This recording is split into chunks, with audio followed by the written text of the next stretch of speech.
Hi everyone, I'm Shy Sloth, and today I'm excited to show you my Spooky C.A.M.P build.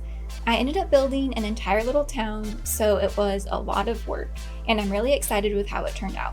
But before we get started, I know that there are a lot of you that weren't able to enter the Spooky C.A.M.P contest, so I'm considering doing a YouTube live stream or a video to show off these builds, and anyone else who wants more of the community to see their Spooky C.A.M.Ps.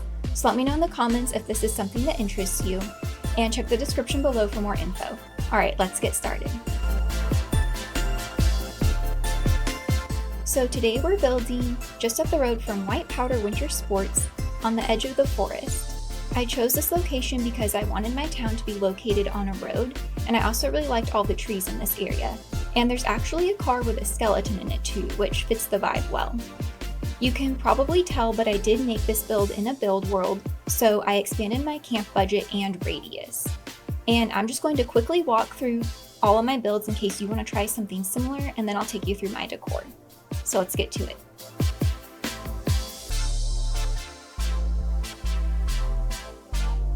Okay, so let's start with the candy shop, and I did want to keep this one pretty simple and straightforward.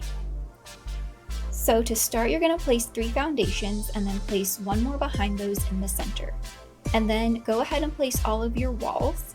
And I did actually place half walls on top of all of the walls. That way it could kind of have a high ceiling. And then you're also going to place a half wall at the center. That way we can kind of have that peaked roof look. And then you can place your arch walls and your roofs, and that's all. So that way I could have a pretty nice little candy shop.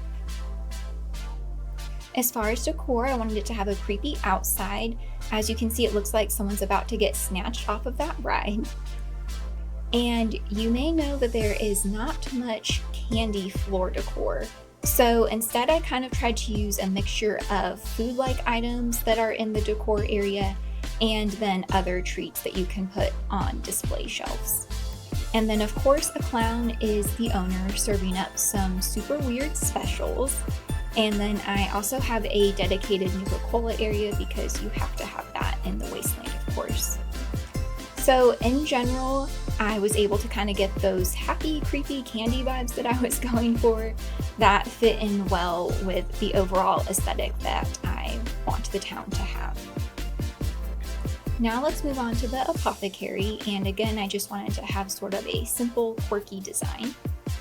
So you're going to start by placing 4 foundations in a square, and then add walls, and then add stairs to the back corner.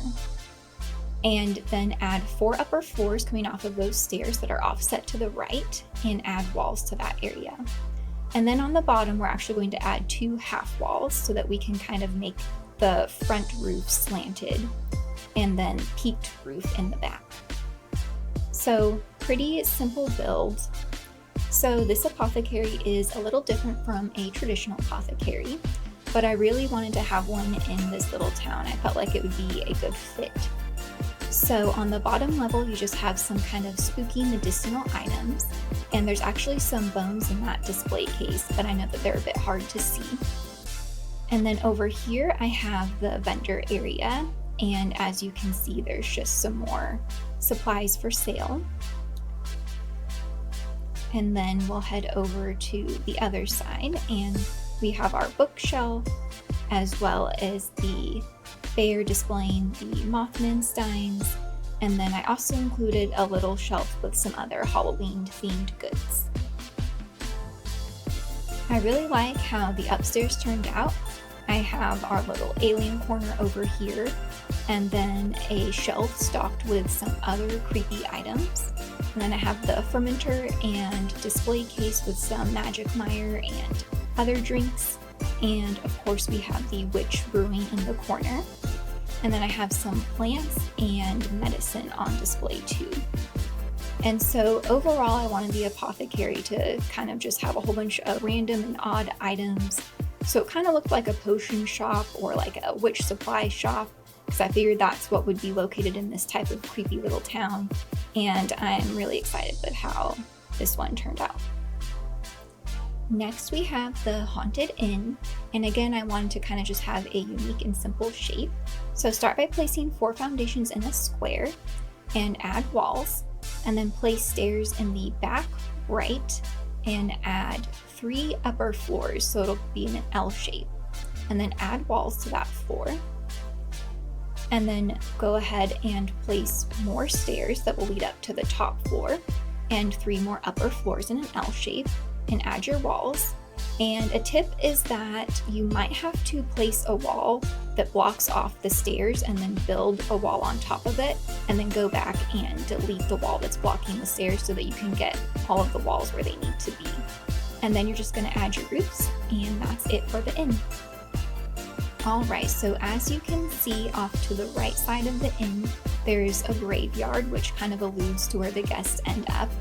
And it's actually a natural spawn for things like possums or squirrels or things like that, which is kind of cool. And so we'll head inside and we start in the lobby. So I kind of made the theme for this inn based off of the song Hotel California. As you can see, the check-in anytime sign and check-out never. And of course I have Leo, who is working the front desk. He seemed like a good fit for the job. And then just some other typical things you might find in a hotel lobby. And then the bathroom is also located on this floor, and I wanted it to just kind of have like a creepy vibe, as you can see with the Grafton hand coming out at you and the moths in the toilet. So then we'll head up to the next level, which is the kitchen. And I did put this gross meat pile on the table because I figured it worked well with the theme. So who knows what they're serving up there. And then we have, hiding under the stairs, this little pig. So you never know, you might be the next meal. And then upstairs we have the sleeping area. And my favorite part of this build is this little area with the skeleton and his cat that clearly were never able to check out, so they just turned to skeletons in the bed up here. And then on the other side, I just have a few other beds for any other guests that may be staying here. I think it came out pretty well, and I was able to capture most of the look that I was going for. Okay, so now we'll check out the hay maze, and as you can see, there are a couple dead ends, but there is a way out. So I'm going to go ahead and I will walk you through the maze so that you can get the full effect of it. And we'll start by coming up through the entrance. And I just kind of wanted to add some spooky decorations throughout the maze to sort of add to the vibe that I was going for. And we are coming up on the first dead end, and as you can see, there is a creepy pumpkin dude just hanging out here waiting. And so we'll go back and we'll try another way. And I'm really happy that I was able to have the hay maze work out. It was actually the only idea I really had going into this build, so I really wanted to make sure that I was able to complete it and have it look how I was envisioning. So we'll check out this other side, and again we come to another dead end with a creepy pumpkin dude.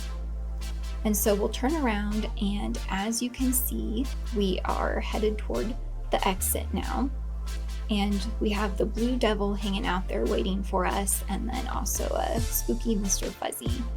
So overall, I'm super excited that the hay maze ended up working out, and it was a lot of fun to build. So that wraps up my Spooky Camp. It was a lot of fun to build, and I appreciate you checking it out with me. If you enjoyed, please leave a like and subscribe, and feel free to drop a comment below with any Spooky Camp tips. Thanks so much for watching, and I'll see you in the Wasteland.